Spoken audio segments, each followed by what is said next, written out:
Dahil yan ang pag-uusapan natin dito. Sa kung saan po pinaamin ng husto nitong si Congresswoman Luistro, itong si Santi Mendoza. At talaga naman mga kababayan, huling-huli ang pagkakaroon ng tinatawag po natin, balik na naman tayo, principal of teka lang, baka magkamali. Hindi ko pa naman nasa ulo. So dito lumalabas mga kababayan, na-establish dito yung principal by inducement. Lumalabas din dito yung principal by indispensable cooperation. Lumalabas din dito at na-establish ang principal by direct participation ng mga nasabing suspect. Pakinggan natin ngayon mga kababayan ang pahayag nitong si Congresswoman Jinky Luistro. Ito. Yuga po. Yan, pa-check nga. And when you used nyo, Pa-check muna bago namin, natin rewind. kami, no? Sino ba yung mga taong tinutukoy mo? Sila Sir Leonardo na nag-utos sa amin. Aside from Colonel Leonardo, At si Ma'am Garma po. Colonel Garma, who else? Wait lang. Wala Ulitin na po. ko. And why do you believe na itong trabahong ito'y ikakasira ngayon ng buhay mo? Eh kasi po, pumatay kami ng inosente. And when you used nyo, namin, kami, sino ba yung mga taong tinutukoy mo? Sila Sir Leonardo na nag-utos sa amin. Aside from Colonel Leonardo, At si Ma'am Garma po. dapat ang pulis hindi pumapatay. Tama po ba? That is the general rule. Ang pulis hindi dapat pumapatay because due process must be served. I am just curious. Sa kabila ng panganib na iyong isinalaysay sa iyong opening statement, bakit ka lumutang at bakit mo isinasalaysay itong insidenteng ito laban kay Colonel Leonardo at kay Colonel Garma? Bigat ng konsensya na dinadala ko po. Kaya mo ginagawa ito because after 4 years, gusto mong tanggalin yung bigat ng loob mo. Opo. Dahil hindi ka masamang tao. Opo. At hindi ka pumapatay sa taong walang laban. Hindi ka makatulong. Tama? Correct po. At napilitan ka lamang pumatay dahil sa takot mo sa mga opisyal na ito. Tama? Under the theory of conspiracy, kahit hindi ikaw ang pumatay, you will still be liable for the same crime. Advance natin, ninakaw ko lang yun. Mendoza. Colonel Mendoza, habang nagsasalaysay po kayo kanina, napansin ko, umiiyak kayo at nanginginig ang katawan nyo. Can you please enlighten us why such a demeanor during the time that you were reading your opening statement? Your Honor, hindi ko maiwasang maiyak kasi tinuring ko silang mga upper class tapos ang taas ng tingin ko sa kanila, binigyan ako ng trabaho na sakit sa dibdib eh. Alin po yung masakit sa dibdib, Colonel Mendoza? Binigyan po ako ng trabaho ng mga upper class ko na ikakasira ng buhay ko. And why do you believe na itong trabahong ito'y ikakasira ngayon ng buhay mo? Eh kasi po, pumatay kami ng inosente. Pumatay kayo ng inosente, and can you please state for the record, sino yung inosenteng tao na pinatay mo? Pinatay nyo? Si Sir Wesley Barayuga po. And when you used nyo, namin, kami, no? Sino ba yung mga taong tinutukoy mo? Sila Sir Leonardo na nag-utos sa amin. Aside from Colonel Leonardo, At si Ma'am Garma po. Colonel Garma, who else? Wala na po. Tingnan yung mga mukha, oh. Wala na po iba. Ikaw ba, Colonel Mendoza, ay may asawa? Meron po. Meron ka bang anak? Meron po isa. Ilang taon na po yung anak nyo? 14 years old po. 14 years old. Ilang taon na po ba kayong nasa serbisyo? 22 years na po. 22 years in service. And of course, it is clear to your mind already na dapat ang pulis hindi pumapatay. Tama po ba? Tama. That is the general rule. Ang pulis hindi dapat pumapatay because due process must be served. Correct. Tama? Opo, Your Honor. As a matter of fact, Yun yung sinasabi ko kanina, mga ka-GP, no? Sana naririnig nyo pa rin ako, tinanggal ko na yung mic, pero mukhang tanga, naka-headset pa rin ako. Yun yung sinasabi ko kanina na hindi na-establish nitong si Congressman Pimentel. Pero mga kababayan, dahil magkakasama naman sila, siguro yung pagkukulang ng isa, natutugunan naman ng kapwa nila mga kongresista. Ayan ang ginagawa ngayon ni Congresswoman Luistro, na nililinawan po ang lahat, mga kababayan. in our country, death sentence is even suspended. So, ibig sabihin, kahit convicted criminal, kahit punishable by death, because of the law suspending the death sentence, hindi rin tayo pwedeng pumatay, no matter how guilty the criminal is. Tama ba? Yun. Opo, Your Honor. But of Ayun, course, mga kababayan, tama po yon. Sa mga nagtatanong, sabi na wala naman tayong batas, wala naman tayong bitay. Meron po. Ang kaibahan, meron, kaya lang ito ay suspended. So, due process must prevail. Yung sinasabi ni Congresswoman Luistro. Ulitin ko, mga kababayan, hindi natanong itong si Santi Mendoza, kung ayaw mo napatayin, bakit mo ginawa? Tinanong din yan ni Franz Castro, napilitan. Dahil upper class niya yung nagutos. Pero, nung time na gustong ipapatay, sabi ito ay involved sa drugs.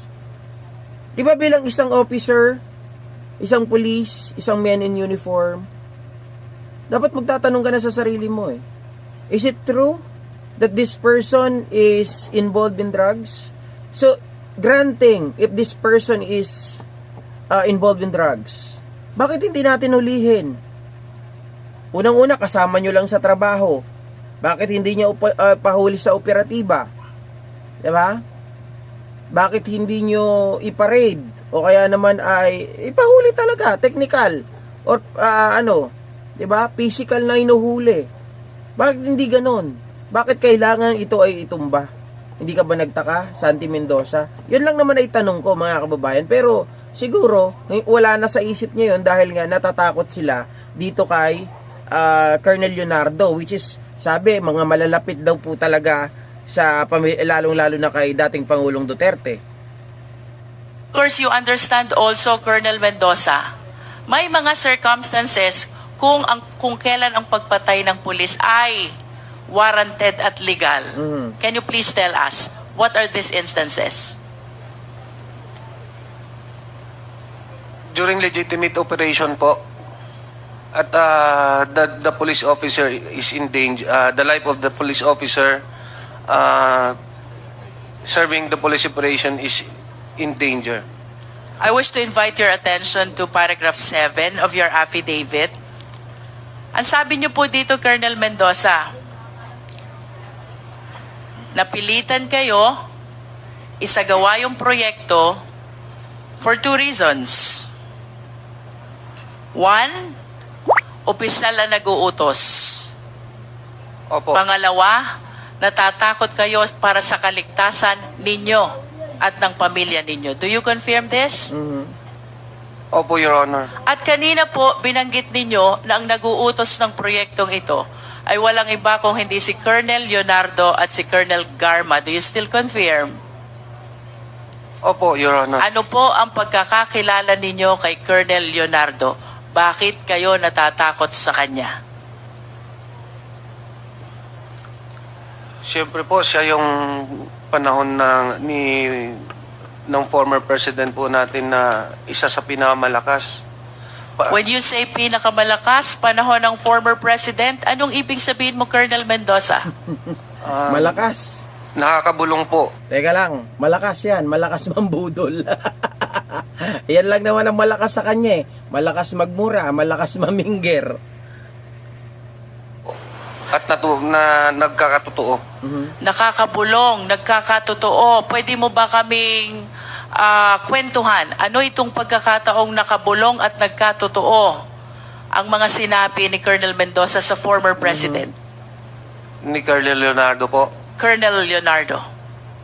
I cannot elaborate more, Your Honor, pero common knowledge po yan sa aming mga operatiba na pag sinabi mong Colonel Leonardo at Ma'am Rowena Garma, nasa gilid po yan ng former president.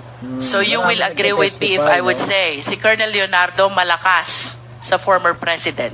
Yes po. Kung anong sabihin ni Colonel Leonardo, papaniwalaan ng former president. Maaari po.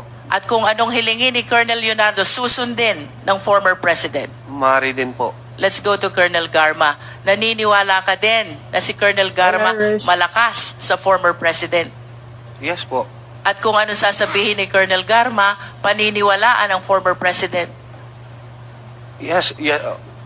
At kung anong hihilingin ni Colonel Garma sa former president, susundin din ng former president.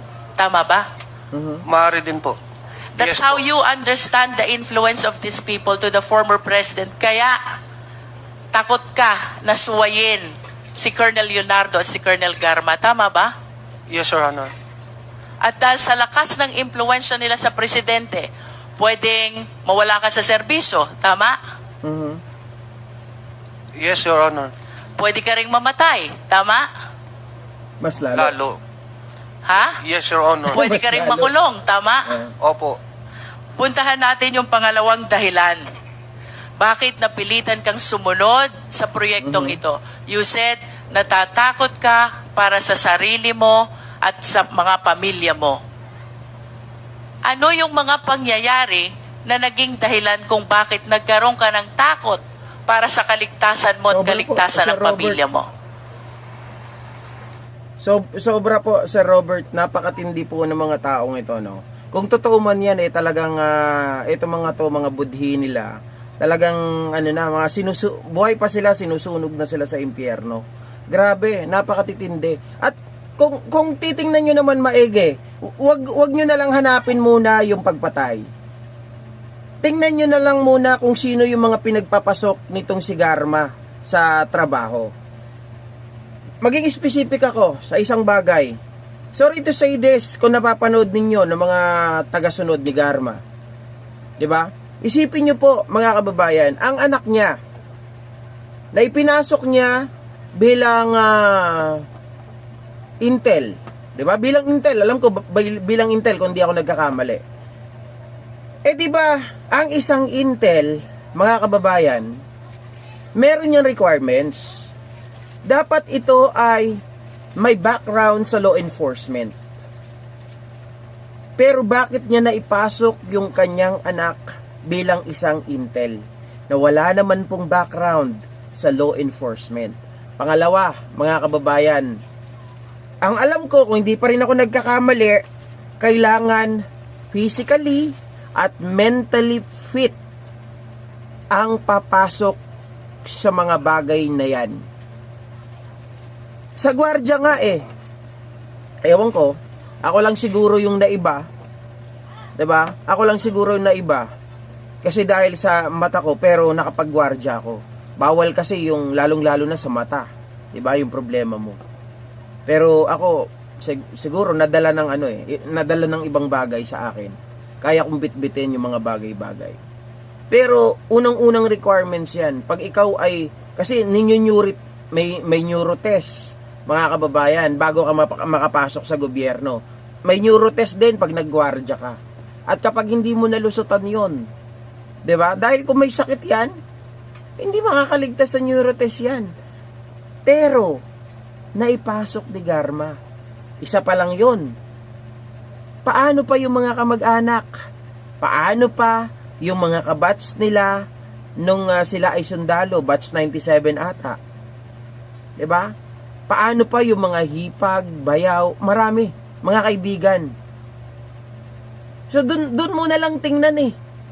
Walang due process na ginagawa. Pasok dito, pasok doon. Ganon ang pinayaman ng husto ni Garma. Ito pa tanong. Nasaan nang galing yung mga yaman ni Garma? Bakit sila nakakapagbigay ng bahay doon sa STL? Bakit nagbigay na yung STL po is party list. May party list na STL. Hindi lang yan yung laro May STL na party list. Ito ay pag-aari ata ng relative din niya. Tapos pinondohan ng 2 milyon. Tapos yung party list na yan, nilagyan din ng may pondo rin na pangbigay na 5 bahay ata yung ibinigay. Pero sabi, nung una, ito daw ay non-government organization. Sabi nung Bilela, yung dating asawa nitong si Garma. Tapos, biglang-bigla, binawi niya. Ito daw ay galing sa mga private sector. Kaya hinahanapan na ngayon siya kung sino-sino yung mga sinasabi nila. At hindi pa yan. Meron sa Laguna, meron sa Hilltop. Tapos meron ba siyang binabanggit na mga bahay na hindi daw kanya, pero, meron nyo meron bang taong ganon? Merong bahay na hindi sa'yo pero pinapadevelop mo. Di ba? Napaka-weird. Mga kababayan, hindi mo bahay, ipapadevelop mo, gagastusan mo, tapos sabi niya, milyon lang daw yung ginastos niya. Okay, granting. Sabihin natin milyon, gagastusan mo yung hindi mo bahay. Pangalawa, hindi daw mukhang 1 milyon lang yung ginastos doon. Di ba? Napakarami talagang problema. Itinatago ba?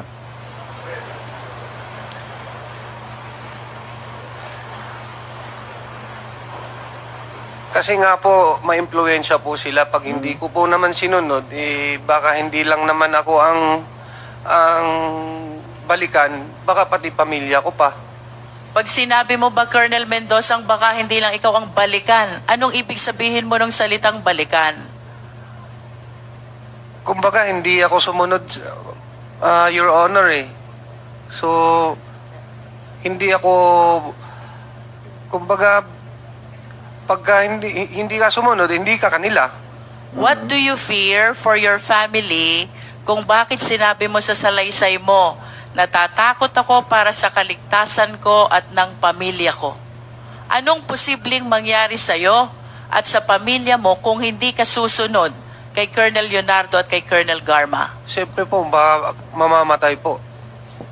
You are saying posibleng patayin nila ikaw at ang pamilya mo? Are you saying that? Opo, Your Honor. Bakit mo nasabi ito? Anong pagkakataon na napatunayan mo sa sarili mo na kaya nilang gawin ito?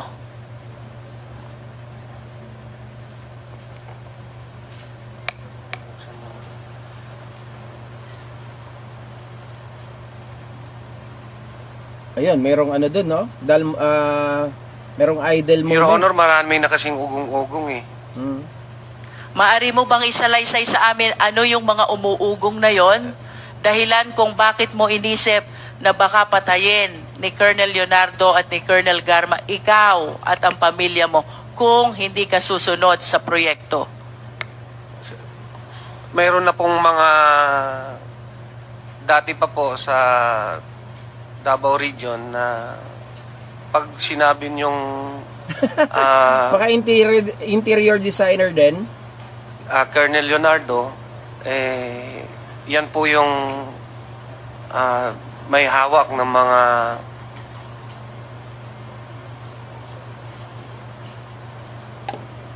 May hawak ng ano, Colonel?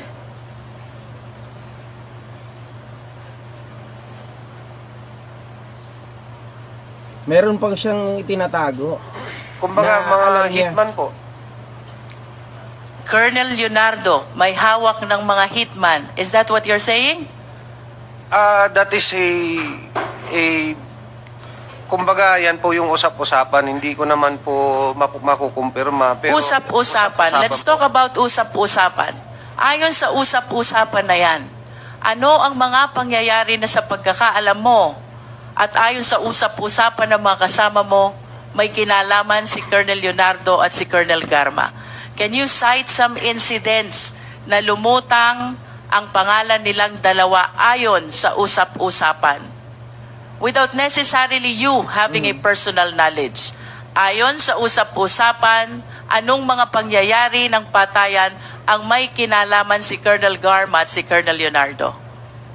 Yung mga nasa loob ng mga Chinese na nakakulong doon, Ito ba matagal mo nang alam or it's it because you're watching already the hearing of Quadcom? no, noon pa po yan. Ibig sabihin, kahit nung wala pang Quadcom, alam mo na yung patayan sa Davao Penal Colony ay may kinalaman si Colonel Leonardo at si Colonel Garma? Pero hearsay lang po, Your Honor. Yes, yan ay ayon sa usap-usapan. At yung usap-usapan na yan, dito mo naririnig sa mga kapwa mo pulis. Tama ba? Kasi pulis ka eh. Opo, Your Honor. Kung pulis ka, ibig sabihin, yung usap-usapan na yon sa kapwa pulis mo rin naririnig. Tama? You said yes already, Colonel. Yes.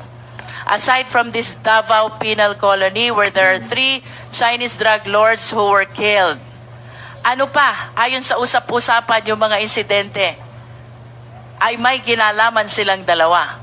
Wala na po akong maalala, Your Honor. Wala ka nang maalaala. Opo. Wala na po. You remember about the allegation of Mayor Tommy Osmeña of Cebu? Ngayon na lang po ko yan nalaman kasi nanonood po ako ng congressional. So it is because of the killing incident in Davao Peloni, kaya natakot ka para sa kaligtasan mo at ng iyong mga pamilya. Tama ba yon? Opo, Your Honor. At ito rin ang dahilan kung bakit sa kabila ng alam mo na bawal ang pagpatay, no matter how guilty the person is, pumayag ka na isagawa ang nasabing proyekto. Tama ba? Opo, Your Honor. In your affidavit, specifically paragraph 5, Maganda yung You ano also dito, mentioned yung huli ng kay Luis Tro. na gusto mo munang beripikahin ang impormasyon tungkol sa pagkakasangkot ni Wesley Barayuga sa drug operation kaugnay Sir ng Antonio impormasyon na Marcos. ibinigay sa iyo ni Colonel Leonardo.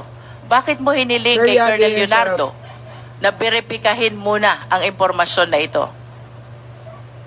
Kasi po, government employee po yung target. Normal po yun na magkanda ka ng sarili mong investigation muna.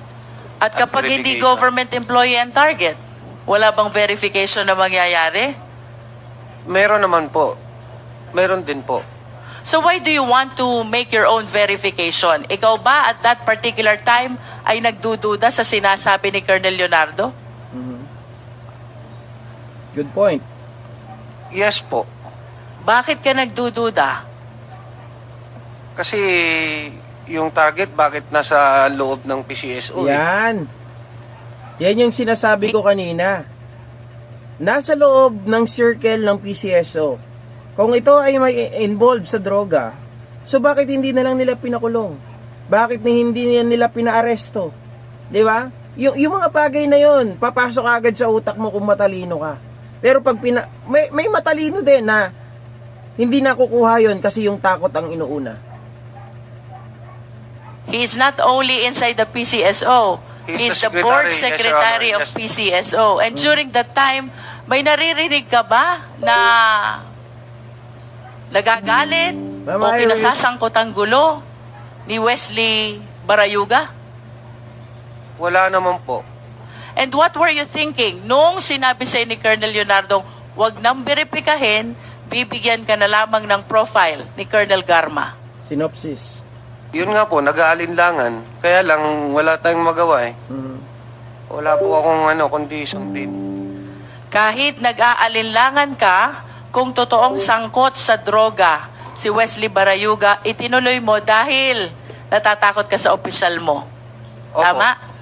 At natatakot ka para sa kaligtasan mo at ng pamilya mo. Tama? Opo, Your Honor. At kaya ka natatakot sa mga opisyal mo ay dahil malalakas sila at maimpluwensya sa dating Pangulo. Tama? Opo.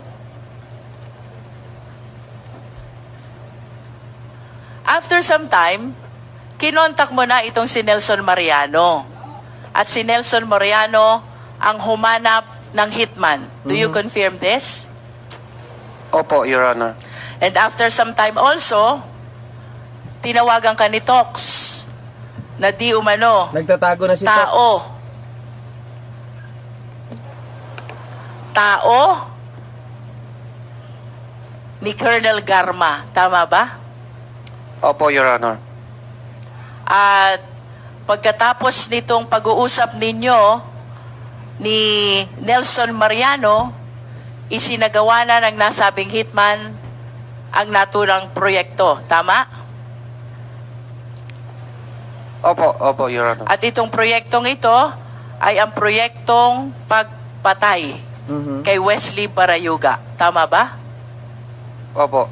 And you also confirm that after this incident ay nakipagkita si Nelson Mariano kay Tox kaugnay ng 300,000 na ipinagkaloob sa inyo.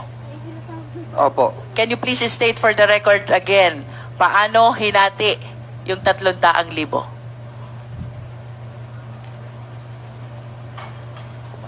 Hindi, teka lang. Nung dumating Yung hitman dito lang yan, sa Maynila, sa Santa Mesa. Mga kababayan. po si Nelson, may dala-dala po siyang 300. Binigyan niya ako ng 40. Binigay ko na sa kanya yung iba. Ang kumuha ng pera ay si Nelson po. Nelson. Pagkatapos niyang kuhanin ng pera kay Tox, anong sunod na nangyari? Pumunta po siya sa akin. Pumunta sa'yo? Sabi Ano niya, siguro si Mendoza? eto na po, ano sir. Sa kulay Sabi ko eh. Sige. Sabi niya, binigyan niya ako ng 40. And then, where did the rest of the 260,000 go? Nasa kanila po. Nasa kanila. Would you know kung paano nahati yung 260,000?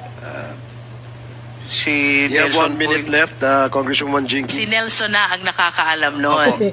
Minamadali siya Yes. si Congressman. Colonel Mendoza, I want to remind you, you have a career in the PNP. Tama? Yes, Your At Honor. kagaya ng sinabi mo, ikaw ay 20 taon na o 22 taon na nasa serbisyo. Yes, Your Honor. And perhaps after some time, you will be enjoying your retirement in PNP. Tama ba? Yes, Your Honor. I am just curious. Sa kabila ng panganib na iyong isinalaysay sa iyong opening statement, bakit ka lumutang at bakit mo isinasalaysay itong insidenteng ito laban kay Colonel Leonardo at kay Colonel Garma?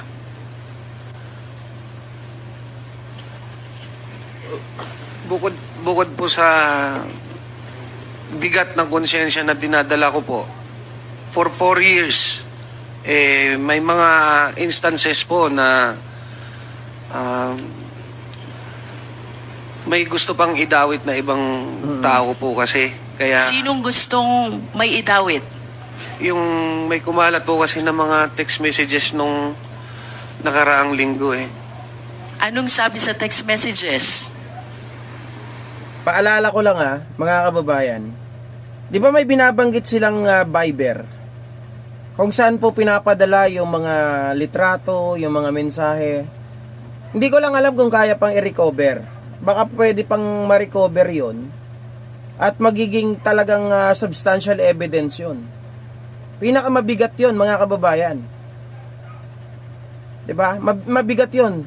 Kasi magko-corroborate yun sa sinasabi nitong si Santi Mendoza, itong si Mariano, against dun sa mga against dito kay Tox, against dito kay Colonel Mariano, ay Colonel Leonardo, mga ka-GP.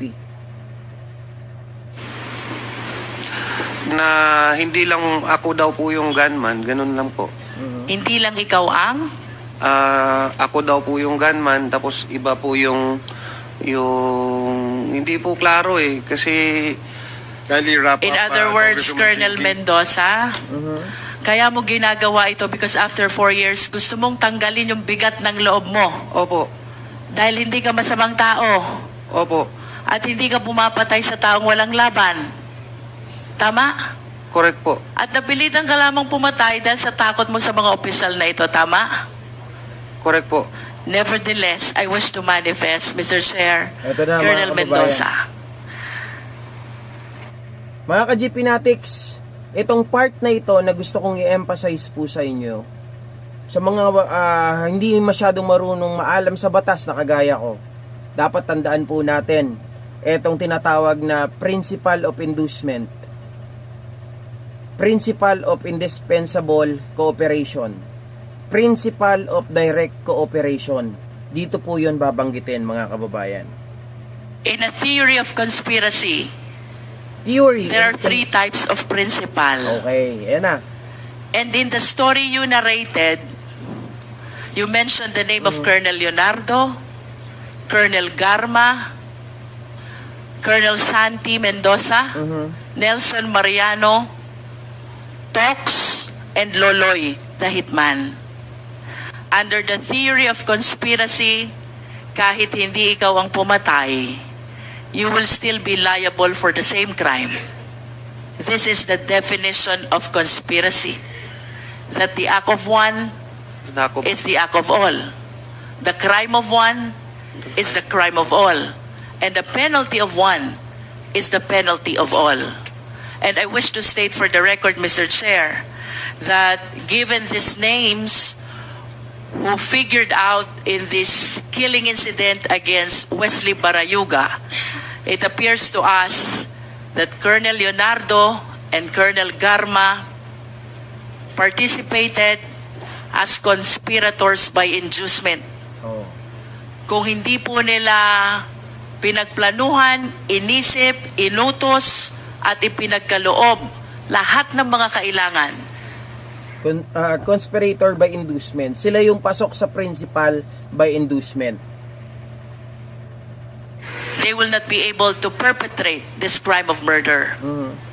For Colonel Santi Mendoza and for Nelson Mariano, perhaps they did not participated in the killing incident.